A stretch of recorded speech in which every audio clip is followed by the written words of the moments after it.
Nathaniel Carter had always believed their love was strong, their marriage honest. But in the last moments of her life, his wife confessed what she had been hiding all along. The year was 1955, a time when the world was divided by color. The United States still clung to the chains of segregation, with laws that dictated where a black man could walk, eat, sit, or even look. Love across racial lines was not only forbidden, it was deadly. The South was merciless in enforcing its unspoken rules, but even the North, though less brutal, was no haven. Nathaniel had learned these lessons young.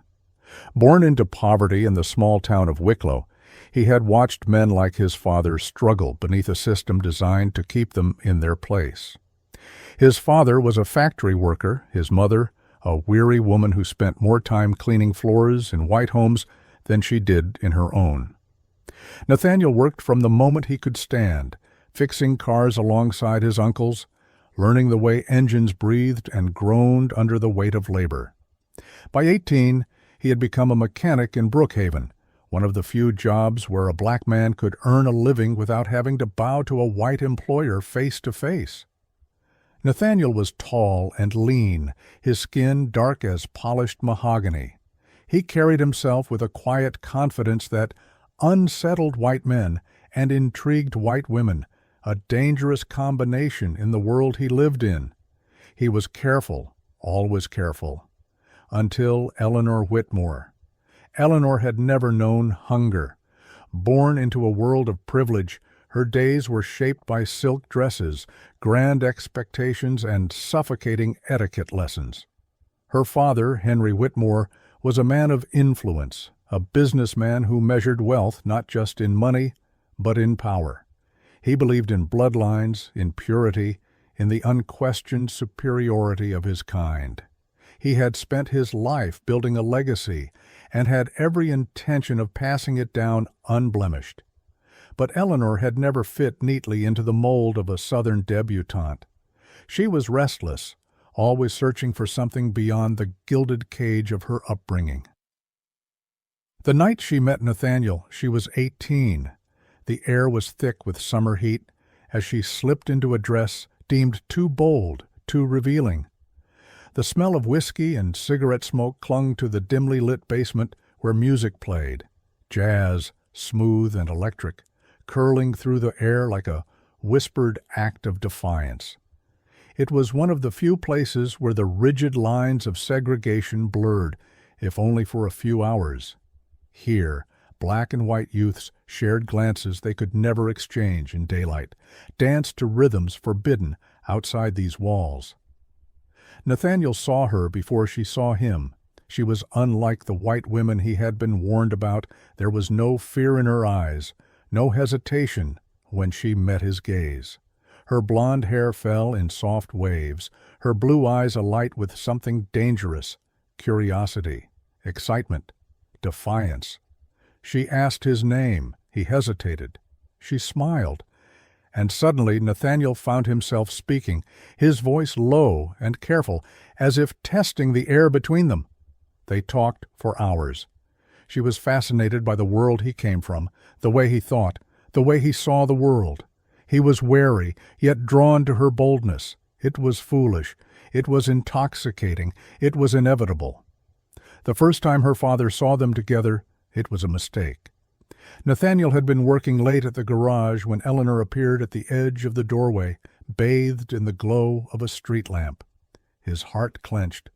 She shouldn't be there. It wasn't safe. Before he could send her away, a black sedan rolled up to the curb. The door swung open. Henry Whitmore stepped out. The world seemed to still.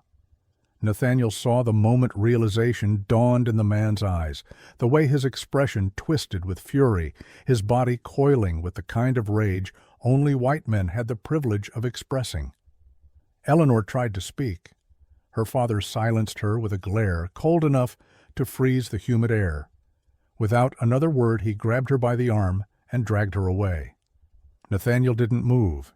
He knew better than to follow. The next morning, he found a note slipped under the garage door. "Stay away from my daughter." It wasn't a warning, it was a promise. For the first time in his life, Nathaniel realized he wasn't afraid of white men like Henry Whitmore. He was afraid of what he was willing to risk for Eleanor. The weeks that followed were hell. Eleanor was forbidden from leaving the house, every movement watched, every phone call monitored. Her father refused to speak to her. Her mother remained silent, her gaze unreadable. Eleanor fought. She argued, screamed, begged, but her father's will was law. And yet she found a way. A letter slipped into the pocket of a delivery boy, a whisper to a maid who had once known love beyond color lines.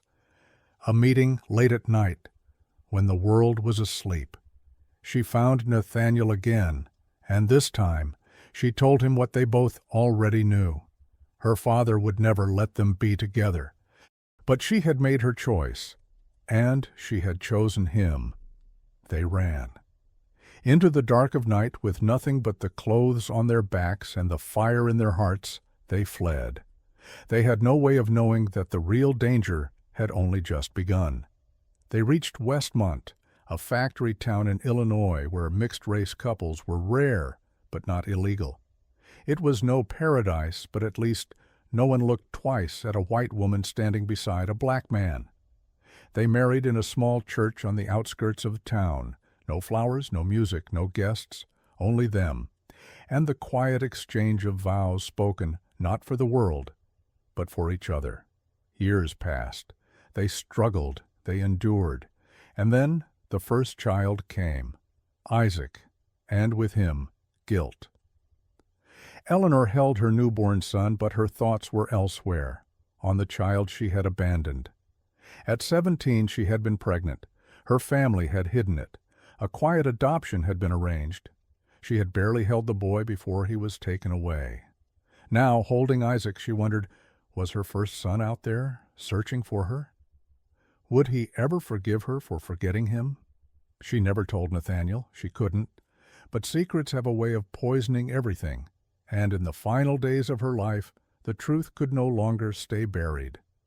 Eleanor confessed it all, and for the first time, she saw something in Nathaniel's eyes she had never seen before. Not anger, not even pain, just silence. She died in his arms, and when he found the final letter, buried in the drawer of her nightstand, the last pieces of the puzzle fell into place. Your son is looking for you. Nathaniel sat in the silence of their home, staring at the words, his heart heavy with grief. Then, for the first time since Eleanor's death, he made a choice. He would find the boy. He would give him the truth that had been stolen, even if it hurt, even if it changed everything, because the past had already taken too much, and he refused to let it take anything more. If this story moved you, don't forget to like this video, subscribe to the channel, and share your thoughts in the comments below. Your support helps bring more powerful stories like this to life. Would you have forgiven Eleanor? What would you have done if you were in Nathaniel's place? Let us know. And if you love captivating, emotional stories, make sure to turn on notifications so you never miss the next one. Thank you for watching, and we'll see you in the next story.